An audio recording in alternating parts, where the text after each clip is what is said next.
ಈ ಕ್ಷಣದ 25 ಸುದ್ದಿಗಳನ್ನ ಕ್ವಿಕ್ ಆಗಿ ನೋಡ್ಕೊಂಡು ಬರೋಣ. ಸ್ಪಷ್ಟನೆ ಕೊಟ್ಟಿದ್ದಾರೆ.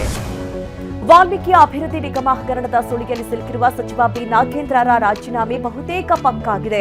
2 ದಿನಗಳಲ್ಲಿ ನಾಗೇಂದ್ರ ಸಚಿವ ಸ್ಥಾನಕ್ಕೆ ರಾಜೀನಾಮೆ ನೀಡಲಿದ್ದಾರೆ ಅಂತ ಟಿವಿ9ಗೆ ಉನ್ನತ ಮೂಲಗಳು ಮಾಹಿತಿ ಕೊಟ್ಟಿದೆ.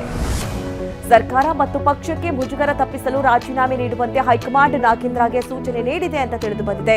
ಮುಂದಿನ ರಾಜಕೀಯ ಬೆಳವಣಿಗೆ ವಿಶ್ಲೇಷಿಸಿ ಕಾಂಗ್ರೆಸ್ ಹೈಕಮಾಂಡ್ ಸಚಿವ ಸ್ಥಾನಕ್ಕೆ ರಾಜೀನಾಮೆ ನೀಡುವಂತೆ ನಾಗೇಂದ್ರಗೆ ನಿರ್ದೇಶನ ಕೊಟ್ಟಿದೆ ಎನ್ನಲಾಗ್ತಾ ಇದೆ. ದೆಹಲಿಯಲ್ಲಿ ಕಾಂಗ್ರೆಸ್ ಹೈಕಮಾಂಡ್ ಭೇಟಿ ಮಾಡಿದ್ದ ಸಿಎಂ ಡಿಕೆ ಶಿವಕುಮಾರ್ ಬೆಂಗಳೂರಿಗೆ ವಾಪಸ್ ಆಗಿದ್ದಾರೆ.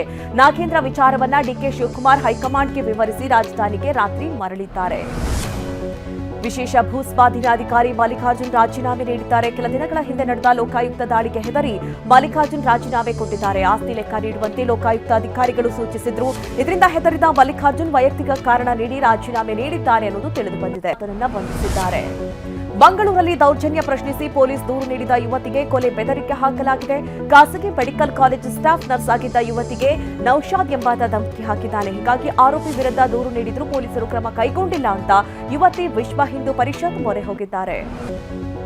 ಮೈಸೂರು ದಸರಾ ಆನೆಗಳು ಇಂದು ಅರಮನೆ ಪ್ರವೇಶಿಸಲಿವೆ. ಅರಣ್ಯ ಭವನದಲ್ಲಿ ಬೀಡು ಬಿಟ್ಟಿರುವ ಗಜಪಡೆ ಕೆಲವೇ ಕ್ಷಣಗಳಲ್ಲಿ ಅಂಬಾವಿಲಾಸ ಅರಮನೆ ಆವರಣಕ್ಕೆ ಆಗಮಿಸಲಿದೆ. ಗಜಪಡೆಯನ್ನ ಬರಮಾಡಿಕೊಳ್ಳಲು ಅರಮನೆ ಆಡಳಿತ ಮಂಡಳಿ ಸಕಲ ಸಿದ್ಧತೆ ಮಾಡಿಕೊಂಡಿದೆ.